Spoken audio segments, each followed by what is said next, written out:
This is Democracy, a podcast about the people of the United States. A podcast about citizenship. About engaging with politics and the world around you. A podcast about educating yourself on today's important issues. And how to have a voice in what happens next. Welcome to our new episode of This is Democracy. This week, we are going to talk about a figure who played a major role in American history and the history of civil rights writ large, but a figure who's somewhat forgotten in many of our contemporary discussions.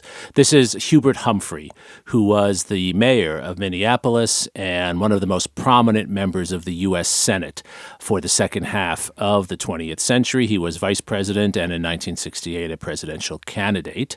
We are fortunate today to be joined by a leading author and journalist and friend who has written a phenomenal book. It's a book that in some ways is a love letter to Hubert Humphrey and a wonderful explication of his life and a wonderful analysis of civil rights, of African American and Jewish relations in the United States.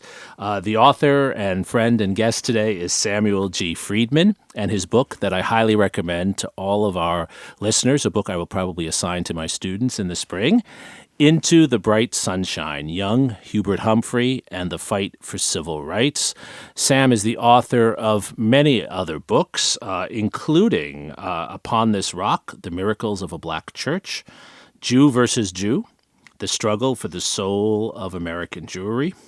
I believe his most recent book before this one, Breaking the Line, The Season in Black College Football That Transformed the Game and Changed the Course of Civil Rights. We'll see if UT can change the game this year, being number one in the country. Sam is a former columnist for the New York Times, and he's a current professor of journalism at Columbia University. So Professor Freedman, thank you for joining us. Professor Suri, great to be with you. Before we get into our discussion with Sam Freedman and our discussion of Hubert Humphrey, we have, of course, our scene-setting poem for Mr. Zachary Suri. Zachary, what's the title of your poem today? The Old Days. The Old Days. Are you referring to the days before you left our house for college? No, definitely not. Older days than those. Maybe the days when you left your house. Okay. Very good. What you would call ancient history, huh? So this is a cave painting, then. It's a cave. Exactly. All right, Zachary, let's hear it.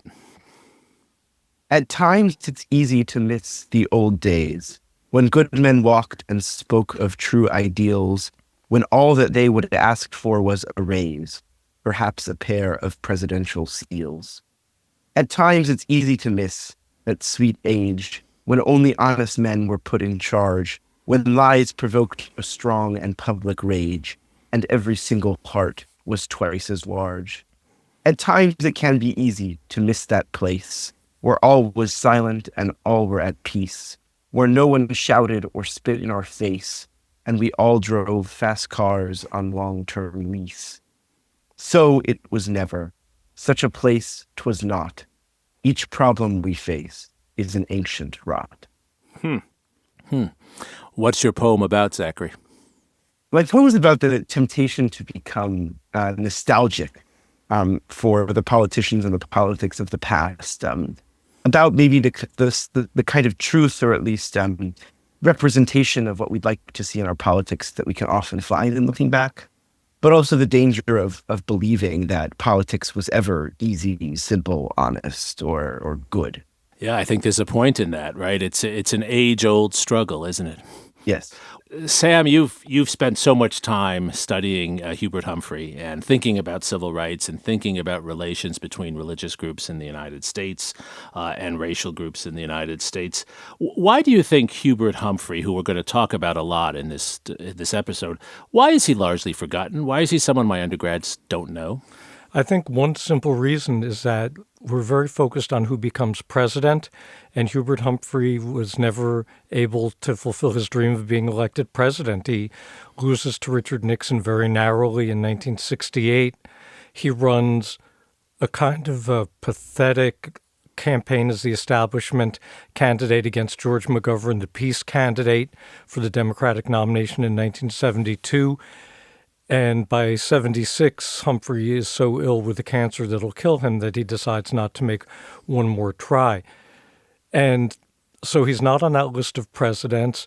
And I think even to the people who remember him, he suffers in the historical collective consciousness because the recollections of him are about the reviled latter part of his public life when he's Lyndon Johnson's vice president and they both support the escalation in Vietnam, when he gets the Democratic nomination in 1968 without having competed in any primaries. The party establishment hands it to him and he receives it literally simultaneous to the Chicago police force attack on unarmed journalists and anti-war demonstrators, and the aforementioned run as the establishment old guard candidate in 1972.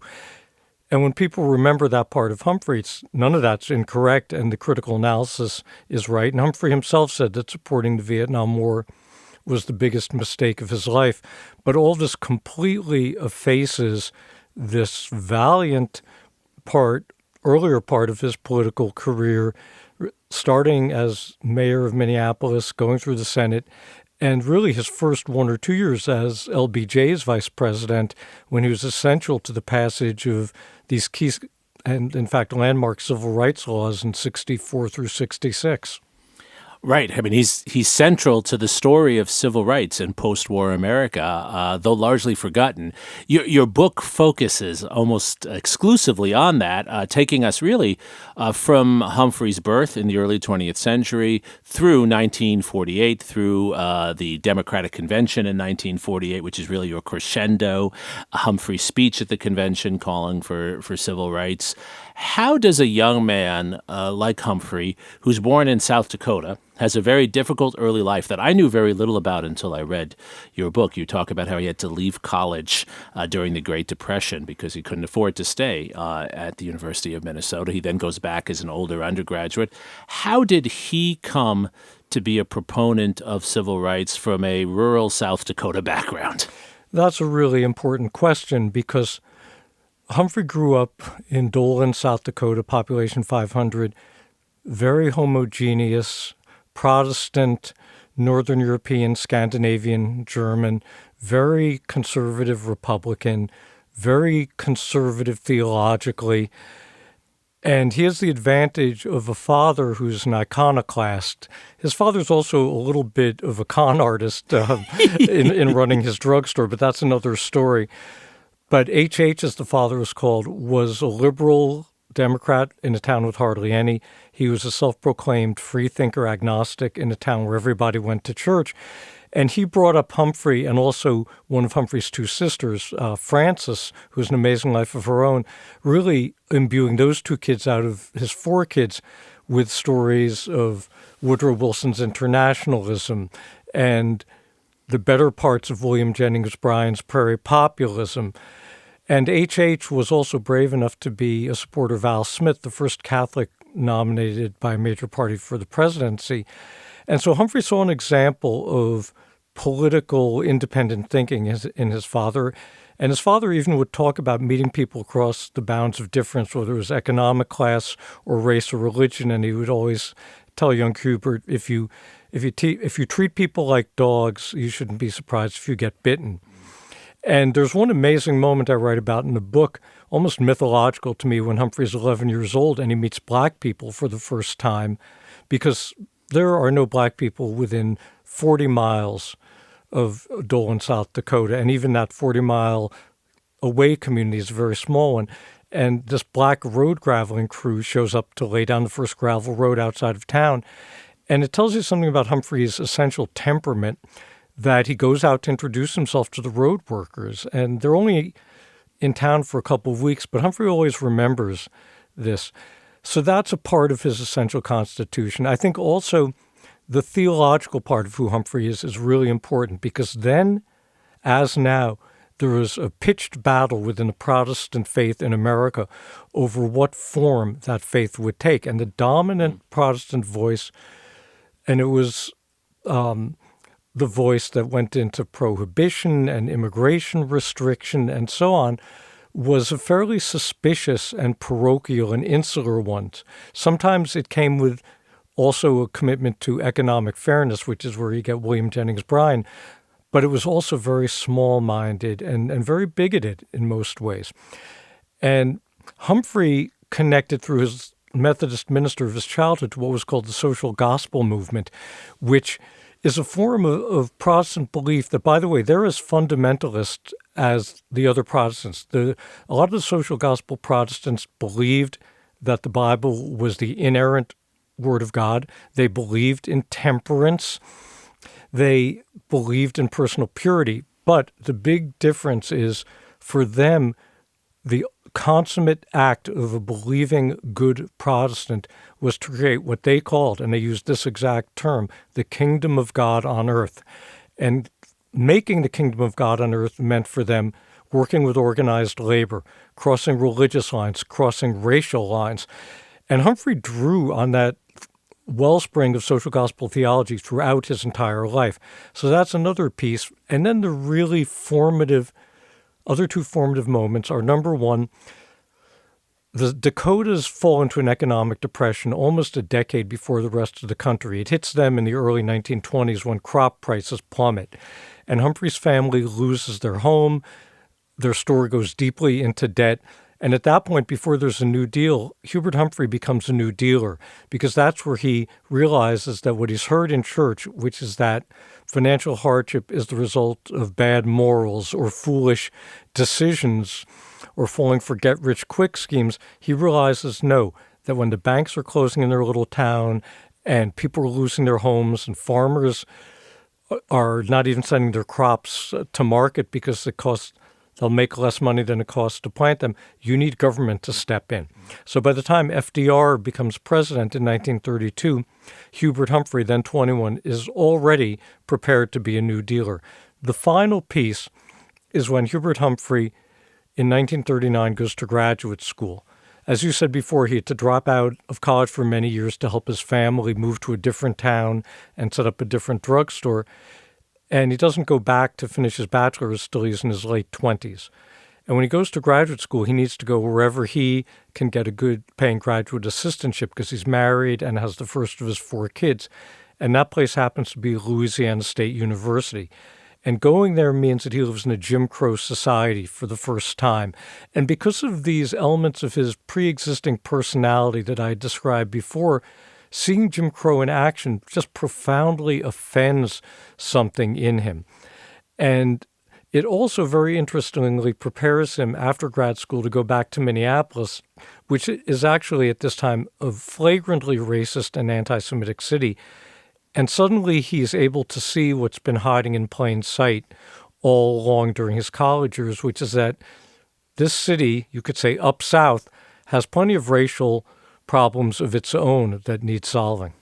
One of the strengths of your book, Sam, for me as a reader, were your vivid descriptions of what it was like for Hubert Humphrey to travel by bus to LSU for the first time, to cross the Mason-Dixon line, and then, as you say, to go home, to go back to Minneapolis. And, the adage is true. You can't go home again, right? He sees his old home differently after living in the South, right? Exactly. Because in the South, not only does he live in Jim Crow and sees it really intimately because he and Muriel and their baby daughter Nancy live on the edge of downtown Baton Rouge, about 1.5 miles from the LSU campus, and in between is the major black neighborhood of Baton Rouge. So he's going back and forth through that neighborhood multiple times a day. And it's not just that he's affected by the things we associate with Jim Crow, the back of the bus, the separate water fountains. What he remembers indelibly are these moments of personal degradation of individual black men and women. That's what really haunts him. The other thing that's much less expected in Baton Rouge is that that's where he makes Jewish friends for the first time and also falls under the influence of this amazing professor, Rudolf Eberle, who's an exiled anti-Nazi 1/8 Jewish professor whose whole project as a scholar was to explore how is it that democratic societies become totalitarian. And Humphrey is very, very affected by Eberle's instruction. And when Humphrey gives certain speeches later in his public life, as I saw, he's using phrases and formulations that come right out of Rudolph Aberle. And all that means that when he goes back north, instead of doing what you might expect a Northern New Dealer to do, which is to say, I'm so glad I'm out of the benighted South and back in the enlightened North again. Humphrey feels none of that moral superiority. He suddenly sees all the warts in Minneapolis. Wow. Zachary?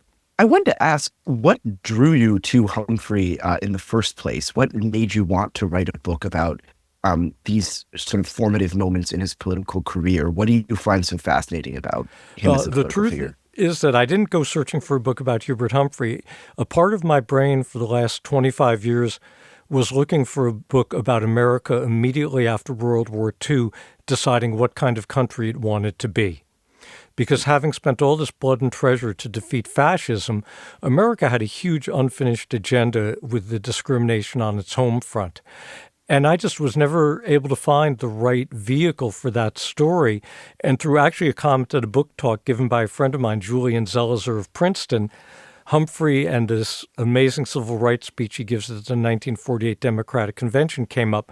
And I knew about that speech and I knew about its importance, but something about Julian saying it really hammered it home to me. And I very quickly realized a couple of things that the book could do. Number one, it could fill this biographical gap about Humphrey, because if people knew about him, as I said earlier, it was only the later part. And number two, it could fill a historical gap in the civil rights movement historiography, or at least collective memory, because we Americans tend to situate the start of that mass movement in the mid-'50s with Brown versus Board of Ed in 1954, with the Montgomery bus boycott in 1955.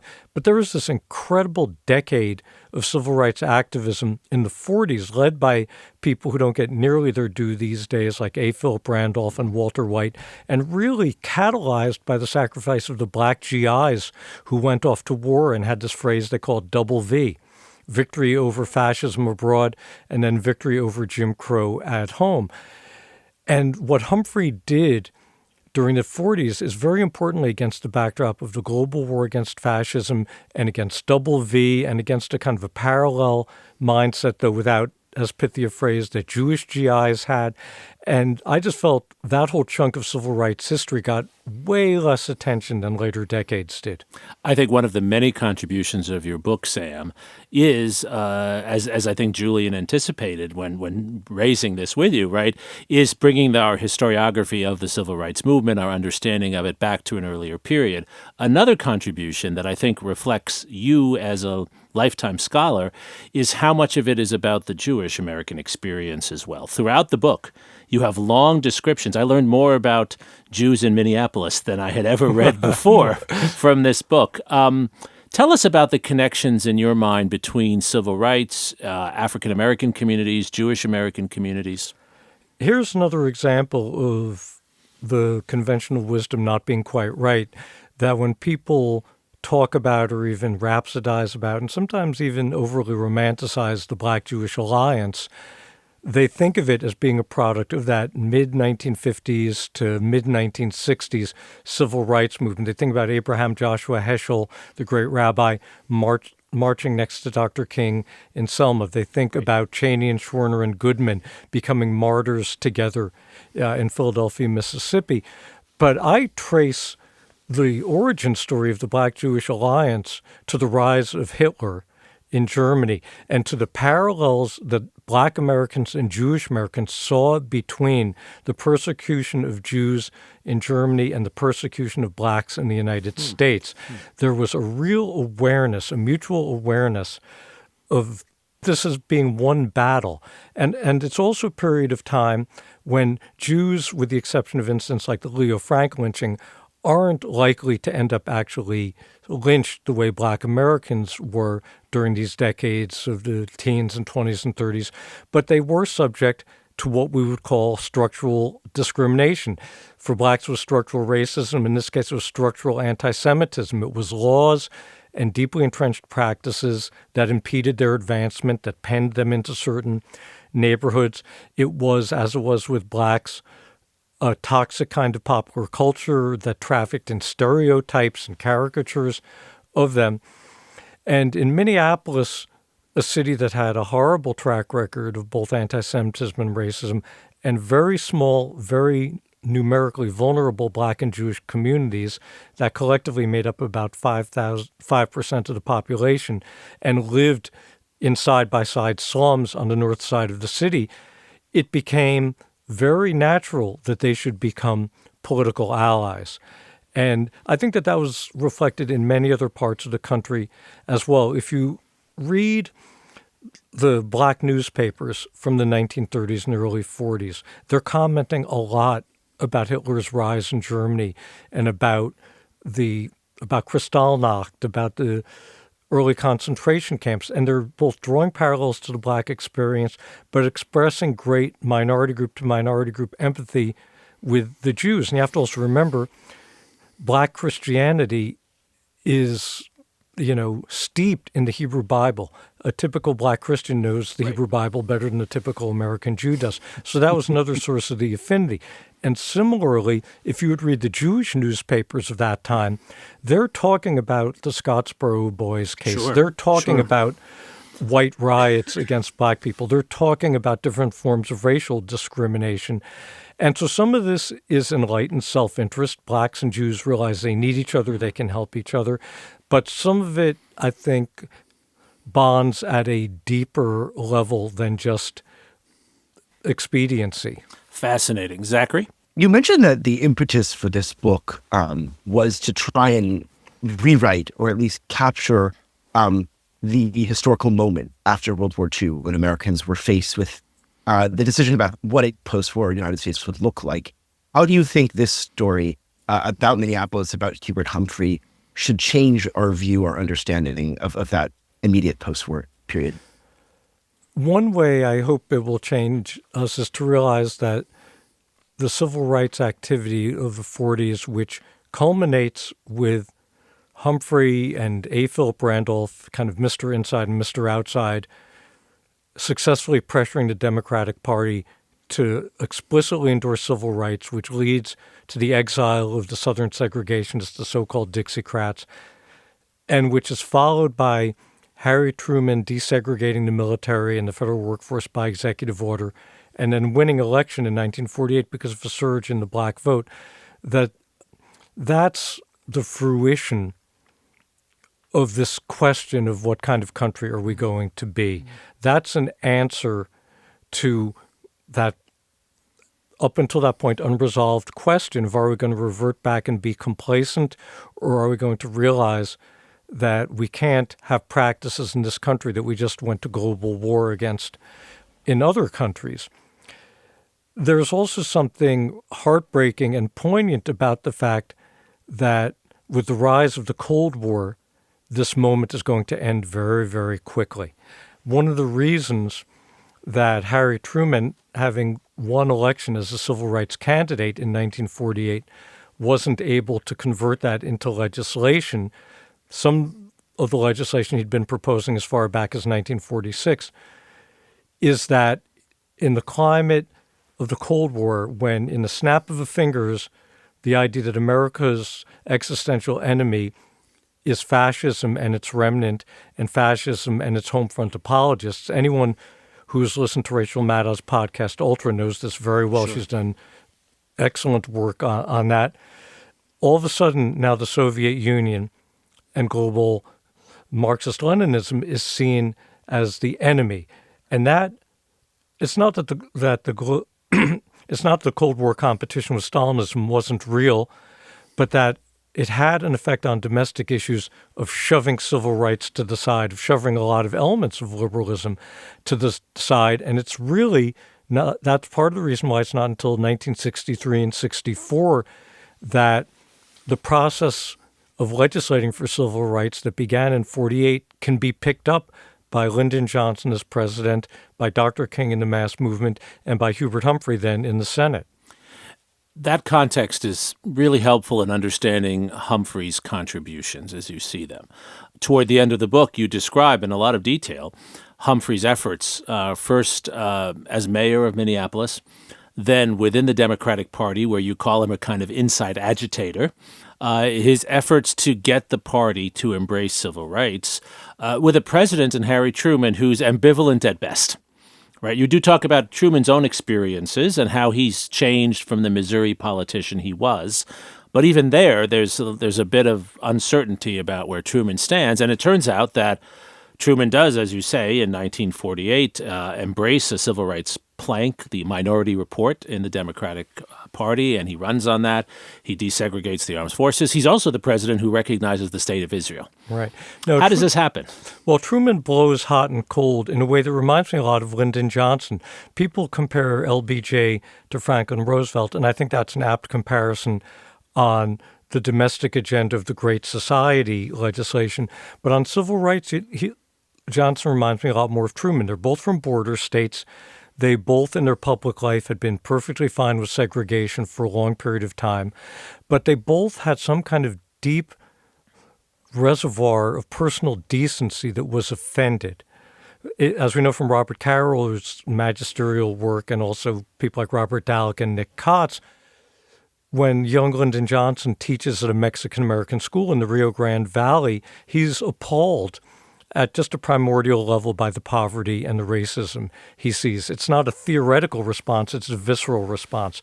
And that remains in him up to the point he breaks cover as a civil rights supporter as president. With Truman, who is descended from Confederate soldiers and from slaveholders, what gets to his heart is a series of attacks on returning black GIs. Because the second V and double V doesn't come true. The black GIs come home, and instead of being rewarded with the national movement against segregation, there are multitudes of incidents of black GIs in the uniform of their country being beaten, being killed, being denied service, and in the case of this particular Army sergeant named Isaac Woodard, being yanked off an interstate bus, thrown in a South Carolina jail, and having his eyes gouged out by the sheriff. And Walter White of the NAACP, who did incredible, brave work investigating white terrorism, brings this case to Truman's attention. And Truman cannot bear the idea of people who served the country being assaulted this way. And that moves Truman immediately into way ahead of his past, way ahead of the time for white folks in this country, civil rights proposals. Then it gets close to the 48 convention, and it's as if he forgets he ever said those things. And what he wants to revert to is what was also the worst element of FDR. Valiant as FDR was in wartime, the great conciliator and innovator during the Depression, he also was the man who made this almost literal devil's bargain with the South that basically said, I'll give you Jim Crow, and you'll give me your votes and your support in Congress. And Truman, heading into the 48 election, is ready to go right back to that. And what Hubert Humphrey and A. Philip Randolph and others did was basically force Truman to own what had been his own civil rights program to begin with. And by the way, Jeremy, you talked about Truman so quickly endorsing the state of Israel, and that's also a personal, visceral thing. He had this friendship back in his days in Kansas City with a Jewish clothing store owner. I think Max Jacobson was his name, if I remember correctly. And it was knowing this Jewish guy who Harry Truman sort of did some business with that had sensitized him to something about the Jewish plight in the world at that time. It's interesting how important these personal experiences are. The same could be said for Ulysses Grant, whose experiences during the Civil War with African-American soldiers transform him. It was startling to me when I was writing about this in a recent book I wrote. I mean, how much you see this in Grant's correspondence, these personal experiences coming out to shape political viewpoint. It's also interesting, Sam, how politics pushes against that at times. What you're describing in the 1948 Democratic Convention is pretty similar to the 1964 convention, where Johnson refuses to seat the Mississippi Free Democrats. How does Humphrey push through? How does he get through the resistance that's obviously there? In 1948, Humphrey, first of all, as I've said a couple of times, benefited from the interplay between insurgents within the party, literally inside the convention hall, and A. Philip Randolph outside. A. Philip Randolph, for several years by that time, had been running a campaign asking young black men to refuse to register for the draft, to refuse to serve if called up, until Harry Truman desegregated the military. Especially in the wake of World War II and this incredibly high esteem for the American Armed Forces, Randolph understood that desegregating the military was the linchpin to civil rights, even more than anti-lynching legislation was. So you have Randolph on the outside, you have Humphrey on the inside. The reason he's able to succeed on the inside is because of the kind of coalition that he helps to create. One thing your listeners have to remember is that at this time, you had roughly 1,200 delegates with votes, not counting alternates, at the Democratic Convention. 10 of them were black.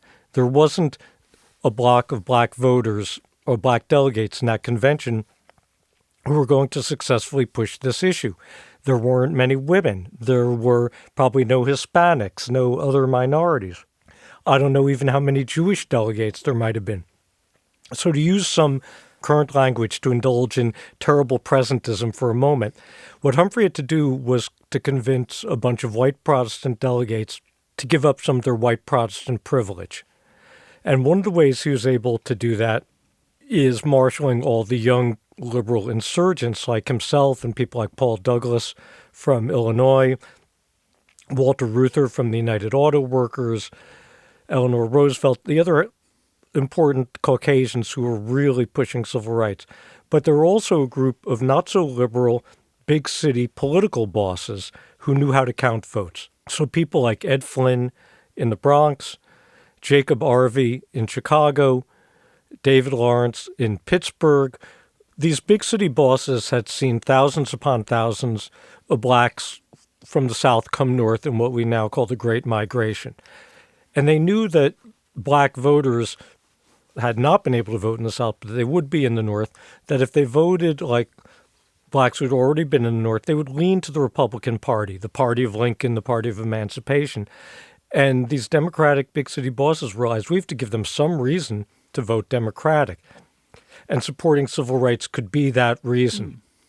And so in the conventions of this era, a big boss like an Arvey or a Lawrence or a Flynn or Ed Haig from Jersey City, New Jersey, could basically tell their whole delegation, we're all going to vote for this item. And one of these items was the civil rights plank. And so Humphrey's able to put together just enough votes to have his plank passed by uniting the liberals and these, again, fairly centrist big city machines. It's an extraordinary story, and it also builds on To Secure These Rights, which is a report that Truman had commissioned in response to criticisms from Philip Randolph and others after the war, a report that's produced in 1947 that comes out of the White House and actually encourages civil rights reforms. For today, Sam, you close the book talking about Charlottesville and George Floyd and connecting this story to today. We always like to close our episodes by showing how this history that we love to indulge in and understand, how this history can inform our world today. What are your takeaways for our world today? One of the key lessons, there are a couple of key lessons. One is that the battle for equality, for the more perfect union, is never won permanently. And there's a temptation, if you're a pessimist, to look at the Unite the Right rally in Charlottesville, to look at the murder of George Floyd and say, if we're still seeing episodes like this, then we've made no progress. But I really resist that kind of pessimism. But I think what it does say is that American history is, or certainly post-Civil War to the present, is a repeating cycle of oppression, resistance, emancipation, progress, and then inevitably backlash. And you have to expect the backlash is going to happen. You have to be prepared to push back against the backlash, to go back to the barricades one more time, not because you've gained no ground, but to try to hold the ground you've already won and push forward a little bit. And that's an important takeaway. And I think also Humphrey's model of being, in a term that he borrowed from Al Smith, one of my other political heroes, a happy warrior, is an important model.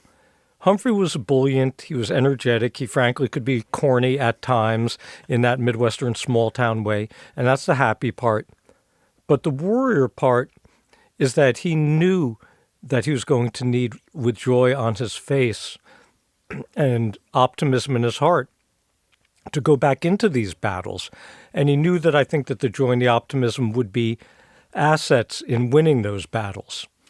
How do we maintain optimism without becoming Pollyannish? What is the appropriate level of optimism? I'm often criticized for being too optimistic by my son, by Zachary, and by others. How do we find that right balance? Because empty hopefulness can become hopeless as well, right?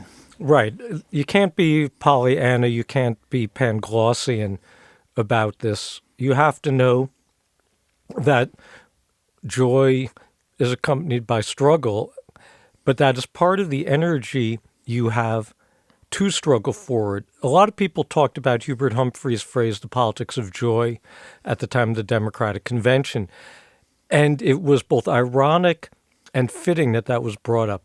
Ironic because when Humphrey used that phrase, it was right when he announced his candidacy in 1968, in the wake of the assassination of Martin Luther King, in the midst of the horrible Vietnam War, and it sounded totally tone deaf. It was one of the times when Humphrey badly misread the mood of the country. And yet his idea that politics should have a joyful element is maybe now being redeemed, because coming out of a period of time that has felt so bleak for a lot of us, a time of such despair and real dangers to democracy, that the idea that there could be something positive and exalting about the work of protecting democracy is really appealing to people. And this goes to other examples we've seen of leadership, of whether it was Fiorello LaGuardia as mayor of New York during the Depression, reading the funnies over the radio mic, or whether it was FDR's great orations about nothing to fear but fear itself. These were people speaking into bleak times, but also saying that there was reason to see something positive on the horizon. Zachary, does that resonate with you? Because your poem kind of went in a different direction, right? Your poem was about the recurring challenges we have, which is, of course, what Sam is talking about as well. But do you see figures like Hubert Humphrey providing us some useful lessons or even a roadmap in how one can be a joyful warrior? And do you find that compelling for your generation today? Certainly. I think the point of the poem was not that we've never had political heroes or that we've never had a politics of joy that's successful. The point was that all of those political heroes and all of the politics of joy required hard work and met with stiff opposition. I think the point of the poem was that, like, politics is always messy and always difficult. It's more about how we approached it than about waiting for political tides to change and waiting for abstract notions of polarization or partisanship to fix themselves. It's about actually getting involved. I completely agree with you, Zachary, and we really have to resist this idea of romanticizing some imagined political past.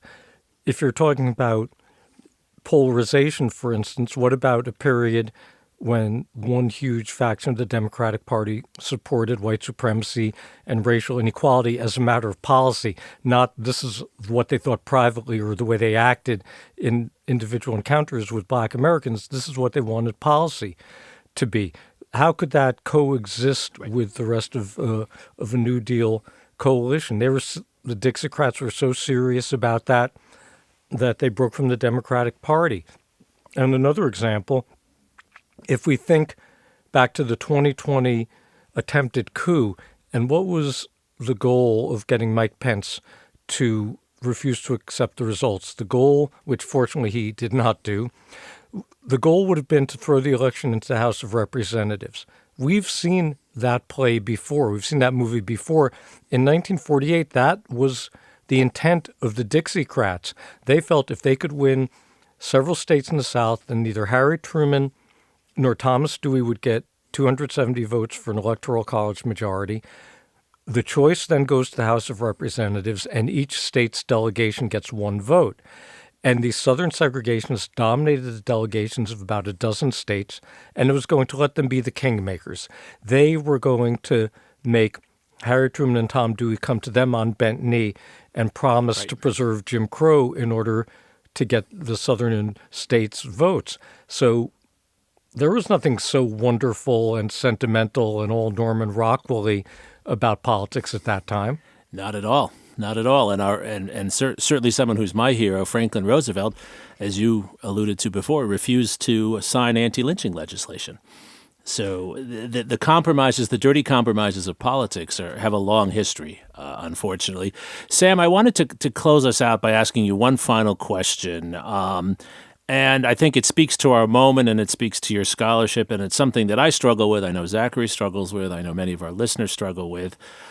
You're someone who's deeply concerned and committed to combating anti-Semitism. It's in your scholarship. It's in your journalism. It's how I first encountered your work, actually. Oh, thank you. And you're someone obviously deeply committed to civil rights, telling the story of civil rights. How do you think about these issues today with this historical vision, with the challenges we face? What is it?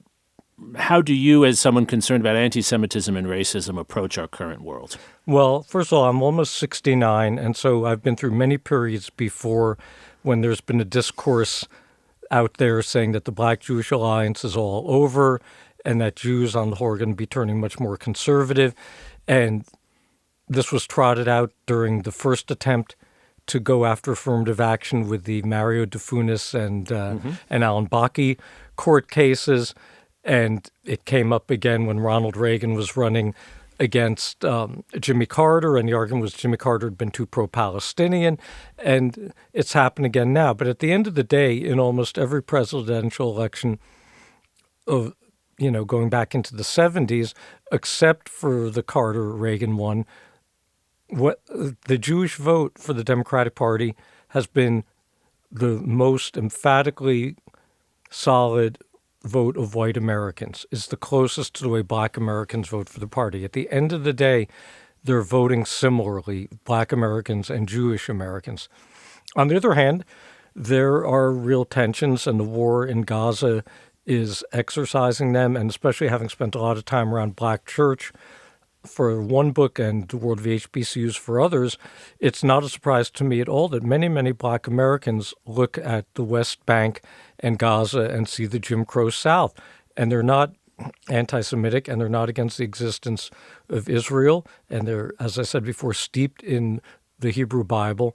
But there's a deep empathy for the Palestinian experience that they feel. And I, just at a personal level, just yearn for some resolution to the war, because I have despaired just individually about the strains the war has put on not only the Black-Jewish alliance, but on what I felt was a really important Black and Muslim American alliance in domestic politics. And all of these groups would be losers if those alliances get blasted apart.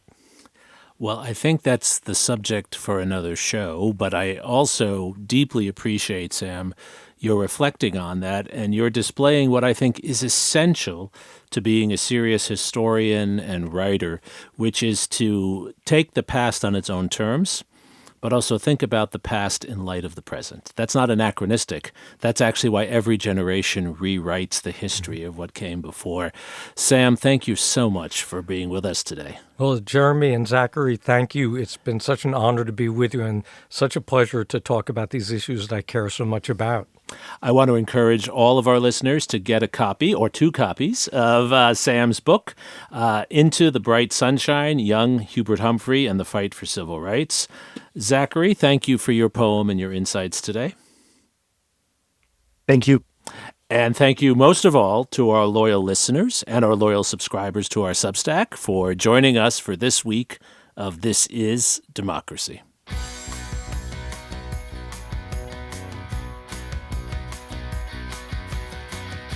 This podcast is produced by the Liberal Arts ITS Development Studio and the College of Liberal Arts at the University of Texas at Austin. The music in this episode was written and recorded by Harris Codini. Stay tuned for a new episode every week. You can find This is Democracy on Apple Podcasts, Spotify, and Stitcher. See you next time.